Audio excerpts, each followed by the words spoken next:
Hi, and welcome. My name is Stephanie, and I would love to share with you a little bit about myself and my grief journey before you begin watching this video.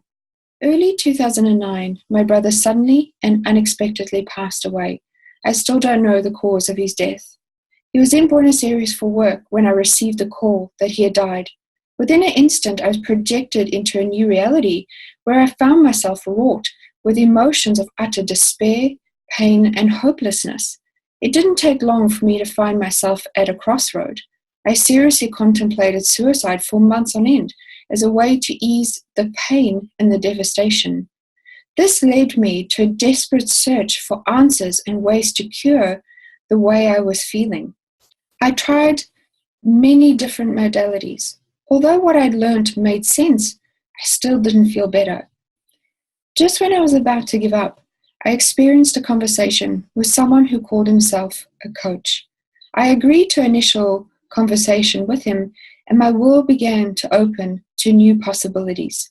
This is when I began to coach with Walker, who is still my coach. He didn't speak about death in the same way.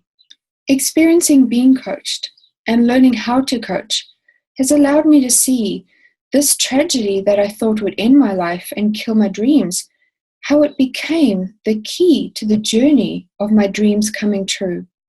Thank you for taking time to watch this video, and I hope you enjoy my interview with Walker.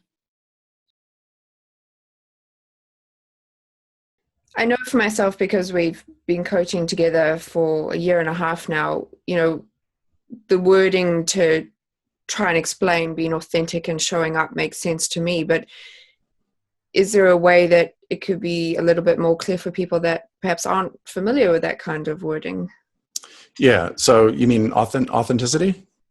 Authenticity and showing up in life, like what that actually means. Yeah. So, okay. So showing up. Yeah. So what that means to me is because we are human beings, there is this being, how we are being in any given moment.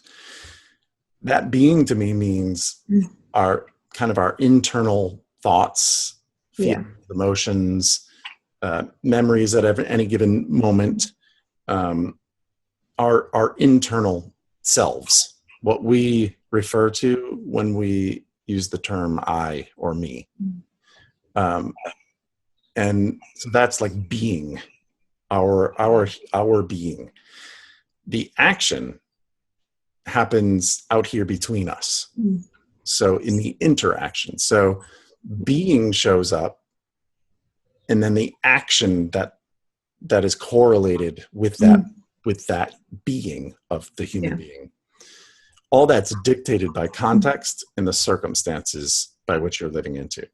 Most people think that those circumstances, or live from the fact that those circumstances are fixed. Yeah. So they say things like, well, that's just how I am.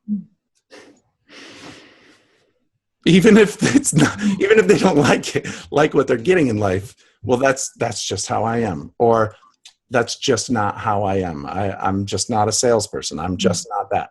And it's funny to hear from over here because, I mean, how did we become any of this stuff?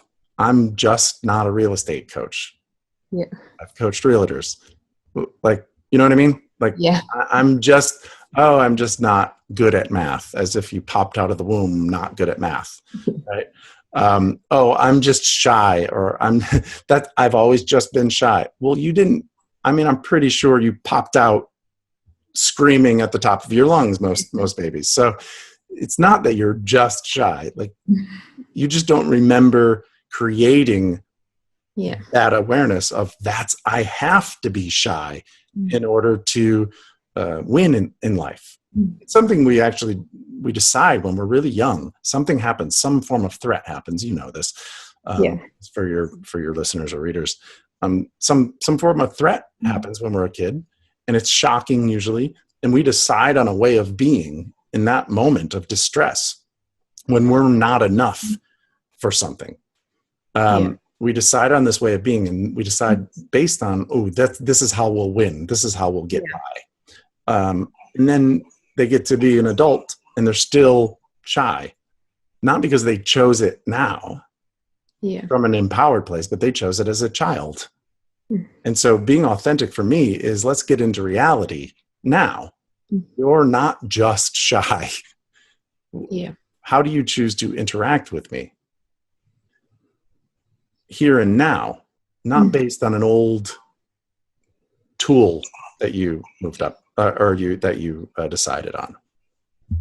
That just made a lot of sense for me of the times where I've said to you, I'm not that confident. So yes, a light bulb just happened for me. So thank you. Yeah, no problem. And some of the times we use that saying, I'm just not that confident, as part of our survival.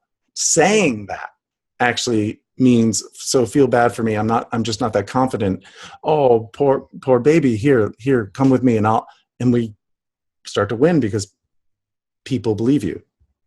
Almost as an excuse not to show up in life? Absolutely. Or to for someone else to help. Yeah. For someone else to do it for me sometimes. So that I don't fail. Because I can't fail. If I do it myself, I could fail. But because I'm not that confident, someone else helps me. And if it fails, we failed versus I failed. It's just a survival mechanism. Or perhaps in a way, not taking responsibility, because I know that was something that I wasn't doing when we started coaching. That's a theme for all of us, I think. If we can, and it doesn't, let's make the distinction or distinguish this. When we say responsibility, we don't mean blame, right? We want to make sure that people know that we're not saying you should take blame for something. But responsibility is right here and now. How am I acting in as the cause in the matter of my life, right? Taking responsibility is not that it's true that I cause everything in my life, but it's a place to come from, to live from. And when we do, we're taking responsibility actively in our lives for the things that are happening. And it's just a wonderful place an empowered place to live from.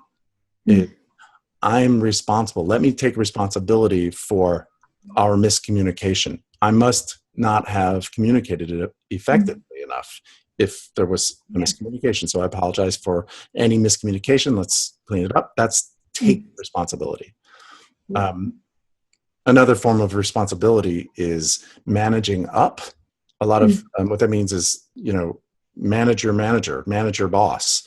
Take responsibility for the whole company, even if you're an administrative assistant or the janitor. That doesn't matter. Like, if everyone in the company acted as if this were their company, I mean, that's like a no-lose situation. It's what a wonderful world what a wonderful company to be a part of, a group of people that take responsibility as if it is their responsibility for this company succeeding. I think I see a huge divide, especially coming from the entertainment industry and working with a lot of actors in the past and some now as well. A lot of them, for survival jobs while they're auditioning, they are servers at restaurants. Yeah. And most of the time they hate it and they don't like the fact that they're serving. They'd rather be acting. And it becomes this us versus them, like management versus the servers. And you hear all these complaints from the servers. And at one point, I was a server way back when as well. And I was horrible. I was a horrible server. I actually tried to fire myself. And it wouldn't let me, which was cool. I think I was the only server in that whole restaurant who asked to have Tuesdays and not to be put on Saturdays or Fridays or Saturdays, the busy times. But I tried to fire myself because I was not doing the job that I would want a server to do if I owned the restaurant. And I think we forget that that's someone's dream. Someone started that restaurant. That was their dream. And everything they put into it. Yeah. And if we can, that's part of like we said earlier, shifting. Yeah. If I look from the owner's standpoint, Mm. not thinking about, well, if I owned this company, I would, like, if you were in their shoes and you had this dream to start this restaurant in New York City, let's say, which is a big endeavor, and you had servers who were like, talking behind everyone's back and just being like, well, he said this and she said this and I deserve this tip and I deserve this, and you don't even want to be there. And this is our dream. Maybe if we got on board to make everybody's dreams come true, maybe the place would be a better place to be a part of. Because you have mentioned it before in our sessions, you related to Ken Wilber's The Other. Taking the role of other. Is that what you're talking about here? Yeah, so he explained it really well. I remember going, yes, that's what I've been trying to say. He put it beautifully, what was a sentiment or a notion that I'd had for a long time. He said, take the role of other with a capital O, which means really take on being in their shoes. Think of it, the way I took it anyway, is think of how they grew up. Like, what have their hopes and dreams been? Like, who was their father, their mother? And so a lot of times the golden rule people think is, do unto others as you would have them do unto yourself, or whatever, however you say that. But I think that there's one more. I think Napoleon Hill mentioned it. I'm pretty sure it's Napoleon Hill, that if the roles were reversed, is that the last line of that? Or else I'm just going, oh, well, if I were in her shoes, I would do this. Oh, but wait a second. If your roles were really reversed, not from here, well, I'd do that. But if you were really there, going through what they're going through, now what opens up for you knowing that? Sometimes we don't. We sit in our armchair and go, well, so-and-so and so-and-so. I know we've spoken about the example before, like when we work for a company and you print out a lot of personal items or take a tissue box here and there. And is that also touching on integrity, like our personal integrity? Oh, gosh. I could talk about integrity for 5 years, probably, maybe 50. So I think we forget that these big companies came from somewhere. I think it's very easy to say big bag company, corporate America, and they're trying to keep us down. And I'm not saying there aren't plunderers out there, but to remind ourselves that this was somebody's dream. You're actually taking something that a person bought. It's so easy to say, well, they owe me this. The least they could do is let me print out my wedding invitations for the copier. It's not hurting anyone. Well, okay. But think about it. If everyone was doing that and it was your company, if everyone thought like that, you would be out of money so quickly just in copies, right? And so, again, that's sort of living as though this is reminding ourselves that this isn't some just machine, that this was somebody's dream. And each individual is like a spoke in a wheel. And we're only the opportunity set for performance is very much in proportion to how in integrity each individual spoke is. But there are definitions of our word, and integrity, from what I have learned and which totally makes sense to me, is honoring your word. Yeah, honoring your word means you've given your word by signing the contracts to work for a company, to abide by the rules, to not steal, and that's actually stealing. Now, I'm not saying that I hadn't made a copy or two at Prudential Financial, and we're all out of integrity. I mean, I'm pretty sure most of us have gone over the speed limit. Like, that's out of integrity. So that's being very anal about it. Mm. But if we can be pretty rigorous and look at everything as, wow, I want to be in integrity. What is integrity? It's honoring my word. And not only that, one way to think about it is that we are our word. Mm. Because nothing else really matters. Yeah. Like our thoughts and feelings about things, and I know this might rub maybe some of your readers or watchers the wrong way. Mm. No one cares. Mm. But wait, no one cares about how I feel? I'm sure people care about how you feel, but it doesn't matter in the end. It does nothing for the world to say, I feel this or I feel this. It's what you do. And the only thing we can do is in language. I promise to do this. Or some actions are in language as well, like actions speak louder than words kind of thing. So actions are words as well. So yeah, we live and exist out here in language. I know that there's one guru who talks a lot about having a picture in your mind of something. And that's a great way to think about it. That picture only means something because we have words. Yeah. To put to the picture, or it'd just be this image, but we would have no understanding of the image because we wouldn't be able to put words to it. So it's really language more than anything. So we are our word. If we are our word, I want to honor that. And we're not perfect. But I think trying really, really hard to honor our word in every way possible, I can just imagine just the world working so much better. Yeah. You were mentioning before, in your experience as a coach, when you were coaching me in the beginning, that you knew there were things, that I was going to be sad, and there were some tough things that I was going to navigate through, and that it's hard, and that it can be easy to please, but that you never bought into that because you wanted for me to get to that outcome myself without buying into it. So could you touch a bit more on that for everyone? Yeah, just so that it's clear, I think what you're talking about is it's really easy to try and please someone who's paying you, right?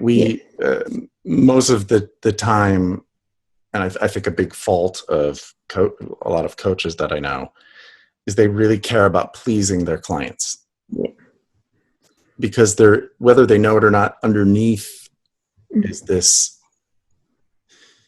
need to get paid as well, right? So I don't know, maybe I'm crazy. Like it just never was that for me. I guess I prided myself on saying, I can't not say the thing. So maybe it's, maybe if I could, I would please you, but I have this thing inside of me that has to say the thing that maybe other people would be afraid to say.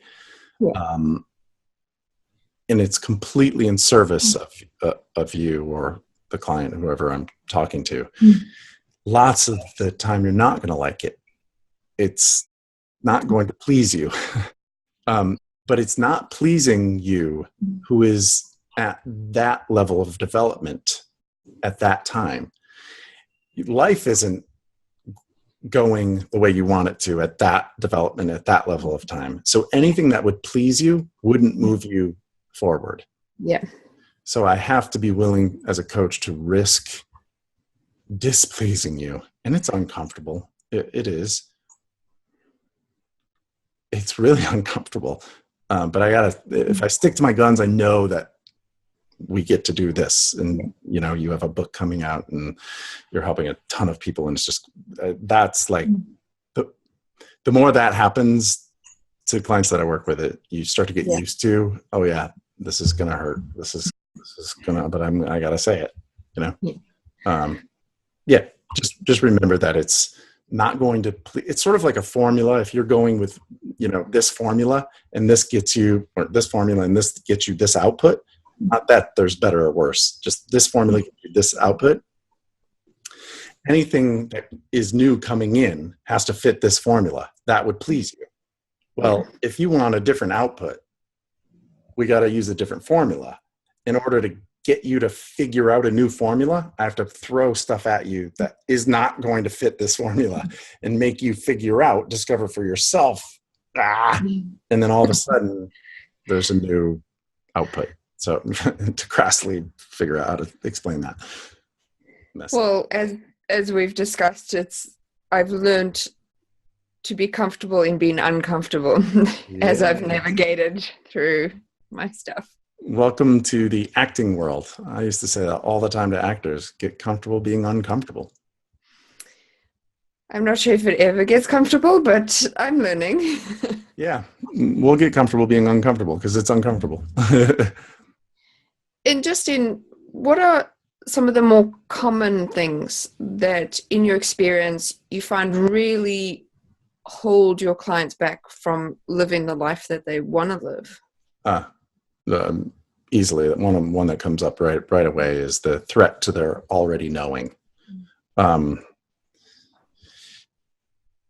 Any kind of major growth or transformation in someone's life, it's accompanied by a threat, an attack, so to speak. And it honestly, it feels like that. Like we feel like we have to defend our whole being because it's under attack.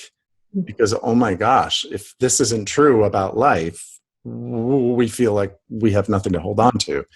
And so in the very beginning, more often than not, people think that I'm trying to be right. Yeah. And prove them wrong. And I'm not right. I'm not in competition with you. I'm not trying to fight you. It just feels like an attack because it's a threat to what you already know and have put together in life. So I have to figure out a way to present an opportunity for you as best I can so it doesn't feel too much like you have to defend, because people will hold on for dear life to what they believe, which is honestly, that's what the threat is, right? We want so badly to hold on to what we believe. And this is not to offend anybody, any of your listeners or readers. It's really what we'll do to defend our beliefs. I mean, we'll go to war. Yeah. We'll kill to hold on to being right about what we believe in. And not that it's right or wrong, but imagine a world for a second where I'm pretty sure this is going in the book, but I'll just say, like, I don't know where I was meditating at one point or when this came into my head, but I thought of a play. I was going to put on a play, and I'd invite the Pope, the head of the Ku Klux Klan, the head of ISIS, a rabbi, high-ranking rabbi, and just get and whatever else we can find out there with strong beliefs, and have them take off their costumes. Yeah. And put on these new costumes for this play we're putting on. It's just a play. Like, really, we're just going to put on a play that someone wrote where you all have to be brothers and wear the same uniform. And it's all the same uniform. You put on your costumes, you go out on stage, and you have dialogue, and you're really saying the dialogue. So for real, in imaginary circumstances with someone else's written word, but you're saying it truthfully. I wonder, after the play is over and they went backstage and they took off those costumes, and they looked, as they were taking off those costumes, they looked and realized, maybe they'd realize that, oh my gosh, I'm about to put on another costume. I wonder, oh my gosh, it like gives me goosebumps just thinking about it. And this could be a play. And I wonder if you had to be brothers and the script says you don't have any beliefs but brotherly. There are no other concepts of believing in anything. Not that it's true. I wonder what it could do. I wonder if it would open up anything. Yeah. If we could put on a play and Well, realize we have costumes on. Like you said before, it's just giving us a different vantage point and looking at things from a completely different way. Yeah. Thank you for watching my video. I hope you gained many insights from it. I would love to hear from you. Please subscribe to my channel and comment below. Share anything that you have gained from watching this video, and please feel free to share it with anyone you think may benefit. Connect with me on my Facebook or Twitter accounts so that you can be up to date with my latest blogs, newsletters, and my upcoming book, which will be published January 2017. I look forward to hearing from you soon.